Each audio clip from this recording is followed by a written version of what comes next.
राष्ट्रवादी काँग्रेसचे माजी प्रदेशाध्यक्ष मधुकर पिचड आणि त्यांचे चिरंजीव वैभव पिचड यांनी शरद पवार यांची भेट घेतली। सिल्वर ओक या शरद पवारांच्या निवासस्थानी जाऊन पिचड कुटुंबियांनी त्यांच्यासोबत अर्धा तास चर्चा केली।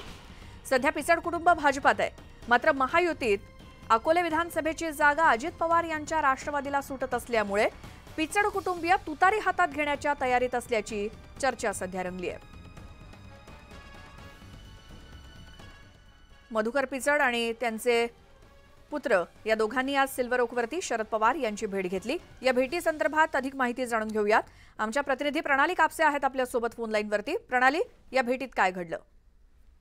विधानसभेच्या निवडणुका जशा जशा जवळ येऊ लागलेल्या आहे, त्यामुळे बांधावरची लोक किंवा आपण म्हणू की ज्यांना महायुती आणि महाविकास आघाडी झाल्यामुळे जागा मिळू शकते किंवा विरुद्ध जी आघाडी आहे त्याच्यासाठी जर ती जागा सुटू शकत असेल तर अशा जागांवरची जी लोक आहेत त्यांच्यामध्ये मोठ्या प्रमाणावर स्पर्धा सुरू झालेली आहे। आणि त्याच स्पर्धेच्या अंतर्गत आपण जर बघितलं तर आज मधुकर पिचड हे त्यांचे चिरंजीव वैभव पिचड यांना घेऊन थेट त्यांनी सिल्वर ओक गाठलेले आहे। सध्या पिचड कुटुंबीय जे आहेत ते भाजपमध्ये आहेत। राष्ट्रवादीतलं एक जुनं जाणतं नाव होतं पिचड यांचं, परंतु मध्यंतरी त्यांनी भाजपची कास धरली होती। आता मात्र पुन्हा एकदा जेव्हा ही जागा आता सध्या घडीला जर आपण बघितलं तर अजित पवार यांच्या गटाचे जे आमदार आहेत ते सध्या किरण लमाटे हे तिथे विद्यमान आमदार आहे आणि त्यामुळे ही जागा अजित पवारांना महायुतीमध्ये सुटेल आणि त्यामुळे भाजपमध्ये असलेल्या पिचडांची वर्णी या ठिकाणी उमेदवारीसाठी लागू शकत नाही हे जवळपास निश्चित असल्यामुळे वैभव पिचड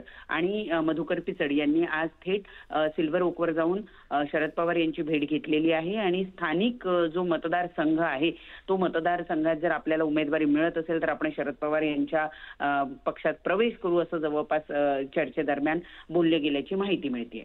प्रणाली, या सगळ्या माहितीसाठी धन्यवाद।